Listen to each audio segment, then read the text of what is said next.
திமுக மாநில உரிமைகள் பேசி, அடைந்தால் திராவிட நாடு இல்லையேல் சுடுகாடு என்று பேசியது அன்று. ஆனால் இந்திய அரசு அழுத்தம் காரணமாக திராவிட நாடு கொள்கை கைவிடப்பட்டு, மொழி போராட்டத்தை தனக்கு சாதகமாக பயன்படுத்திக் கொண்டு ஆட்சியில் அமர்ந்த கட்சி.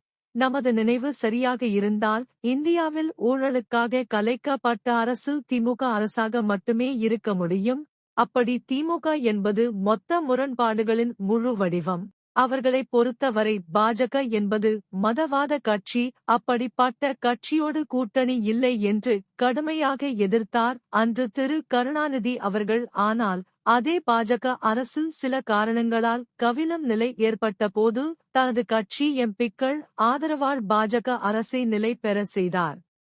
அப்பொழுது திரு கருணாநிதி அவர்கள் கூறியது, RSS என்ற அமைப்பும் திராவிட இயக்கம் போல சமூக இயக்கம்